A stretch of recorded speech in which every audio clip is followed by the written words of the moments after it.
એક એવો ગ્રંથ કે જે વાંચે એમનું તરત જ મૃત્યુ થાય. આખા ભારતમાં પ્રતિબંધ. જાણો હવે ક્યાં છે આ શાપિત ગ્રંથ. ભારત શાસ્ત્રો અને મહાકાવ્યોનો દેશ છે. અસંખ્ય ગ્રંથો પ્રાચીન કાળથી વિવિધ ભાષાઓ અને લિપિમાં લખવામાં આવ્યા છે, જેને આજે પણ લોકો વાંચે છે અને માર્ગદર્શન મેળવે છે.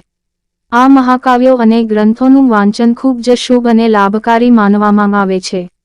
પરંતુ આપણા દેશમાં એક એવું શાપિત પુસ્તક છે, જેના વિશે કહેવામાં આવે છે કે જે વ્યક્તિ તેને વાંચે છે તે કાં તો મૃત્યુ પામે છે અથવા પાગલ થઈ જાય છે. આ શાપિત ગ્રંથનું નામ નીલાવંતી ગ્રંથ છે.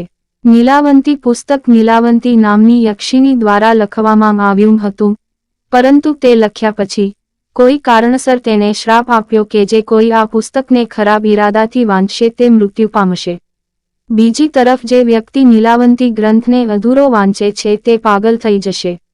તેનું માનસિક સંતુલન બગડશે. નીલાવંતી ગ્રંથ સંબંધિત આ દંતકથા સામાન્ય રીતે મહારાષ્ટ્ર સહિત દક્ષિણ ભારતમાં પ્રચલિત છે.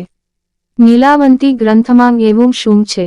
આવા પ્રશ્નો ઊભા થાય છે કે આ પુસ્તકમાં શું છે? અથવા આ પુસ્તક શું છે? જવાબ છે કે આ એક એવું પુસ્તક છે જેનો અભ્યાસ કરીને વ્યક્તિ પશુ પક્ષીઓ સાથે વાત કરી શકે છે અથવા દટાયેલો ખજાનો શોધી શકે છે. પરંતુ આ પુસ્તકને આપવામાં આવેલા શ્રાપને કારણે આ શક્ય નથી. શું ભારતમાં નીલાવંતી ગ્રંથ પર પ્રતિબંધ છે? નીલાવંતી પુસ્તકનું વર્ણન હિન્દી સાહિત્યમાં જોવા મળે છે, પણ હવે આ પુસ્તક ક્યાંય હાજર નથી. એવું પણ કહેવાય છે કે આ પુસ્તક ભારતમાં પ્રતિબંધિત છે કારણ કે તે શાપિત છે.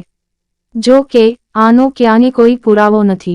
જાણીને ચોંકી જશો. જો કે નીલાવંતી ગ્રંથના કેટલાક ભાગો ઇન્ટરનેટ પર જોવા મળે છે, તે વાસ્તવિક છે કે નહીં તે વિશે કશું કહી શકાય નહીં. તેમજ આ પુસ્તક સાથે સંબંધિત તથ્યો સાચા છે કે નહીં એ પણ હજુ રહસ્ય જ છે.